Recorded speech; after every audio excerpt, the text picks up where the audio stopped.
Hi everyone. How you doing? I'm doing all right myself. So, let's get right to the day, shall we?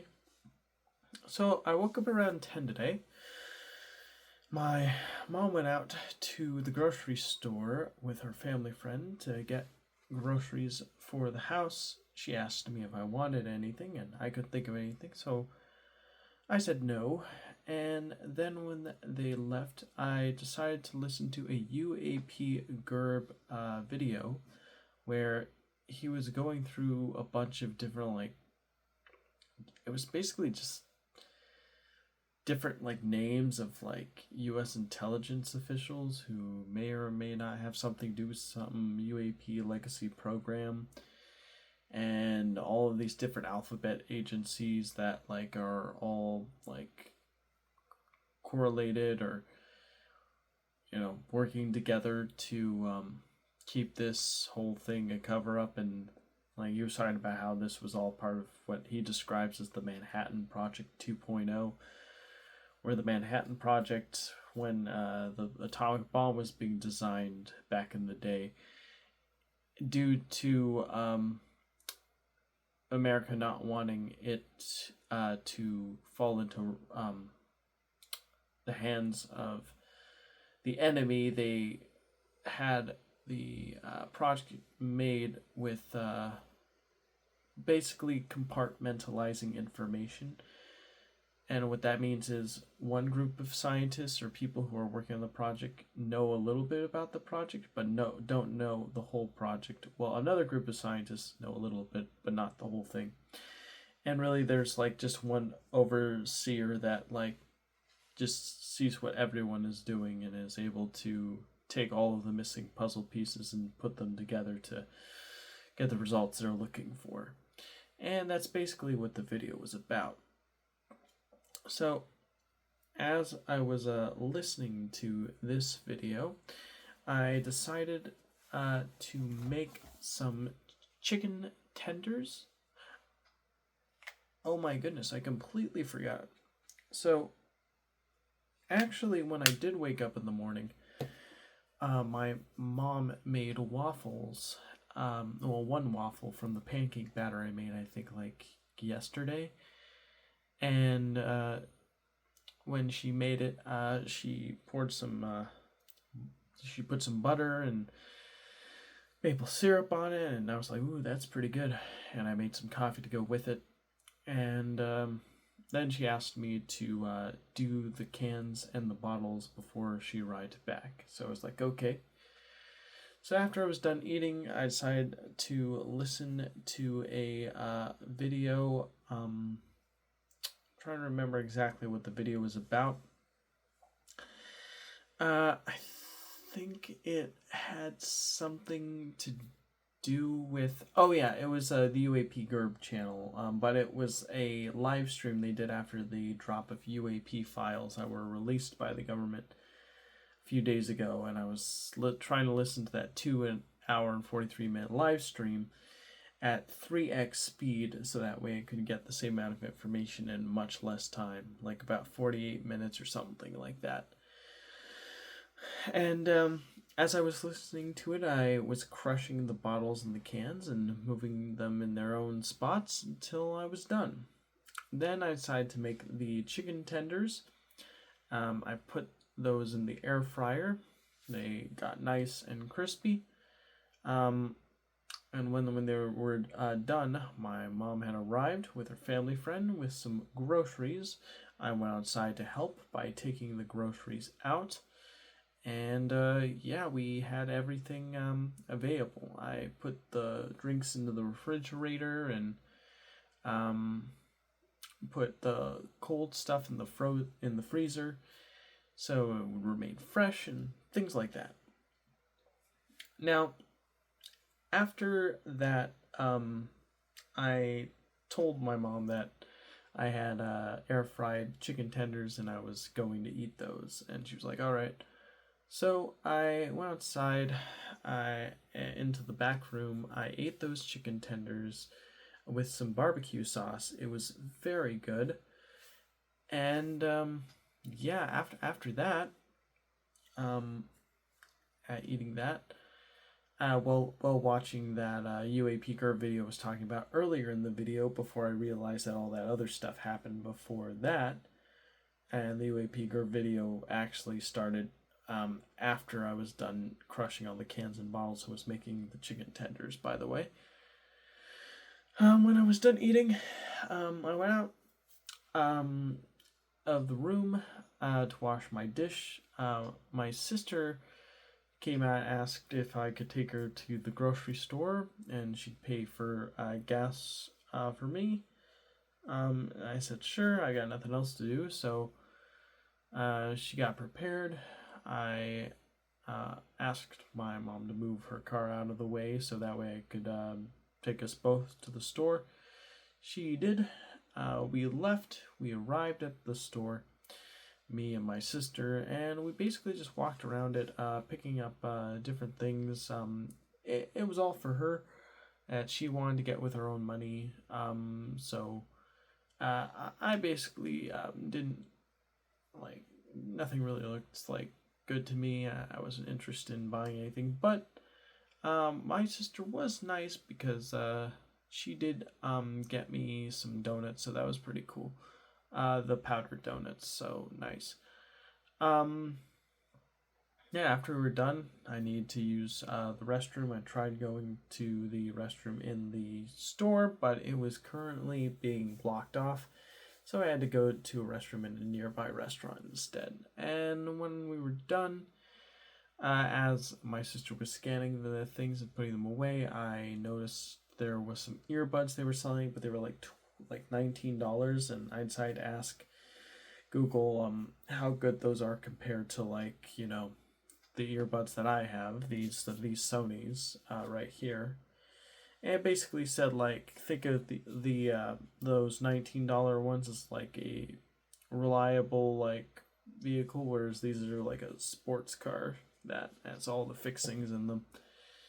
So I was like, oh, that's pretty interesting.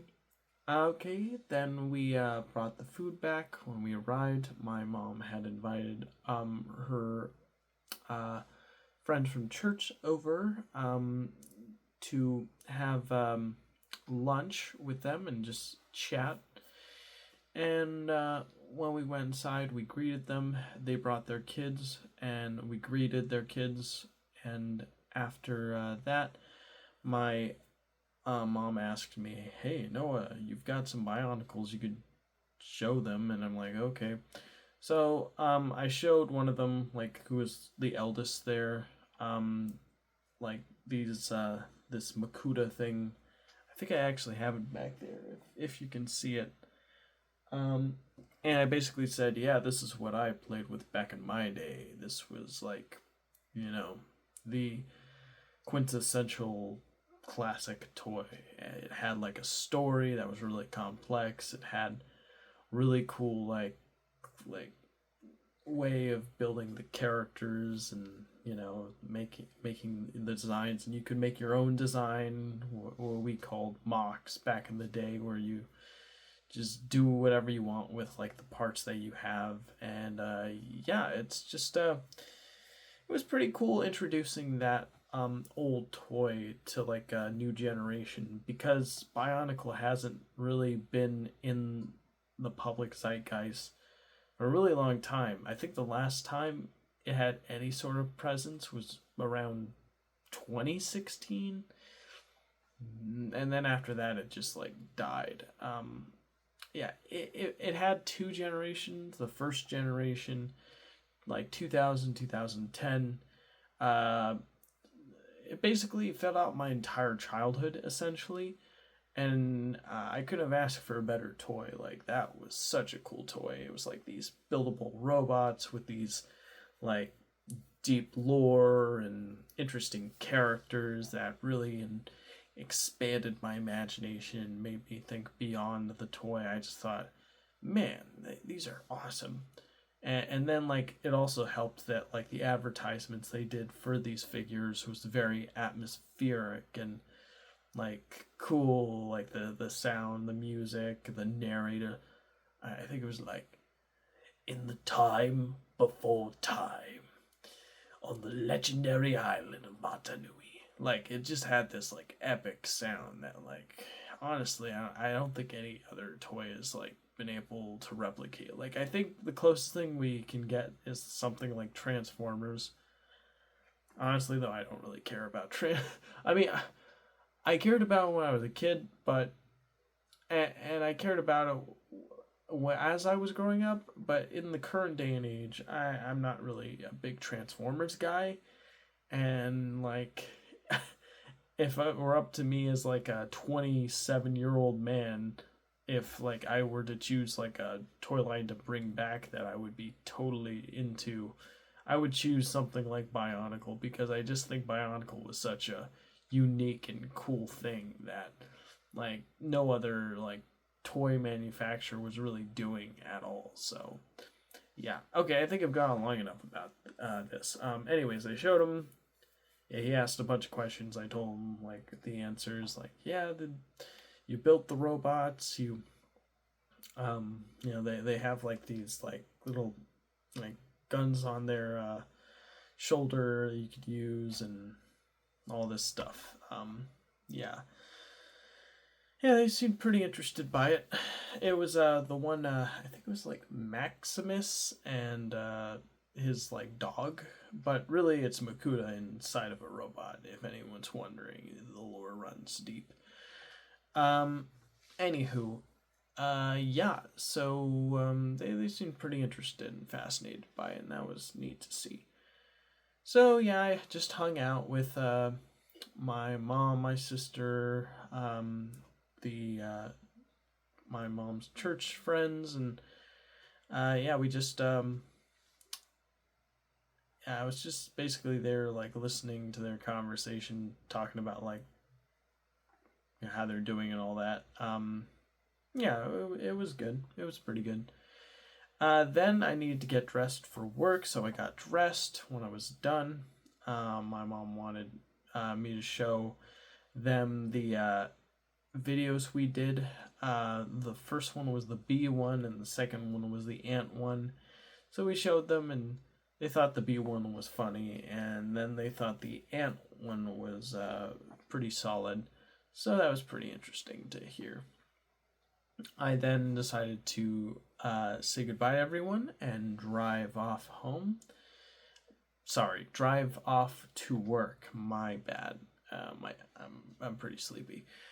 So I arrived to work, and when I got there, I punched in, and lo and behold, it was sweeps all day today. So I was like, okay, let's do this.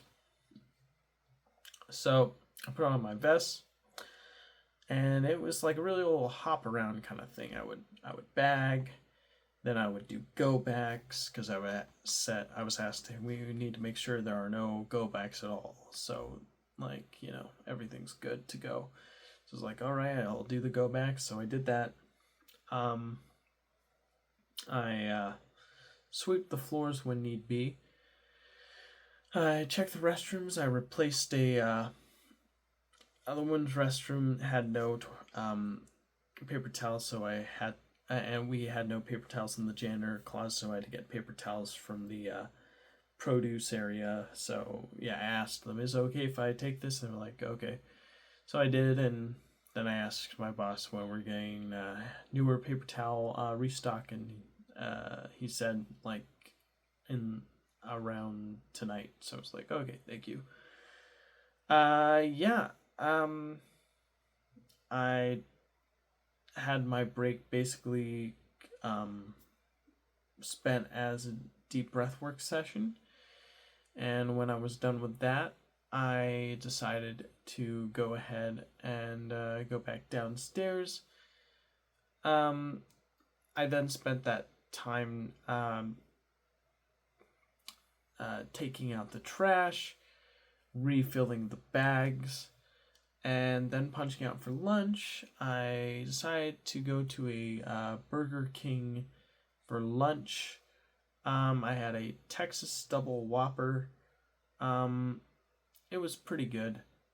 And yeah, I ate that with a large fry and Coke Zero with a little bit of Dr. Pepper mixed in.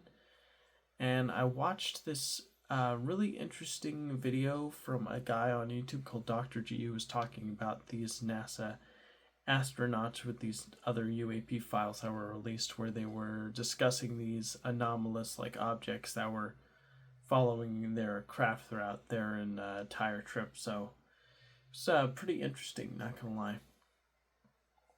I then returned back to work, punched back in, and the final hours were spent finishing up taking out the trash, refilling the rest of the bags, bagging for the customers, clearing the lot, bringing in the carts, bringing in the signs, wiping down the check stands. And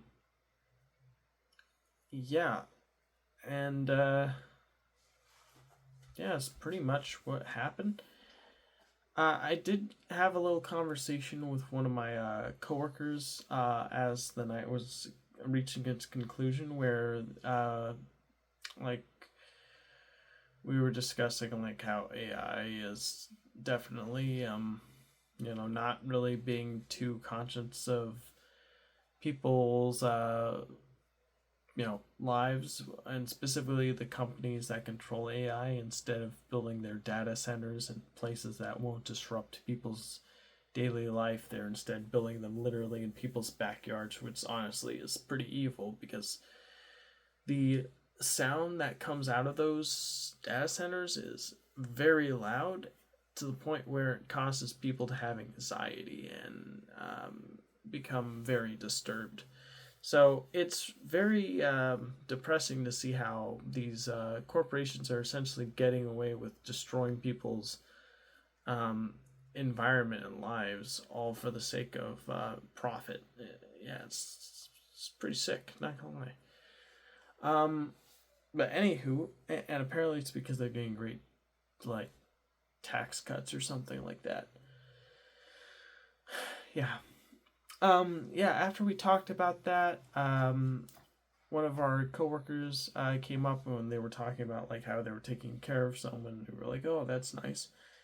And then my coworker, who's a cashier, was telling me about this book that he's really into, about like a person who like lost their lady friend, and it's like a story that takes place far into the future, and like there's this like his grandmother gets him like a android to cheer him up, but the android slowly gains a personality that he wasn't expecting, and things get more complex as the story goes, like that.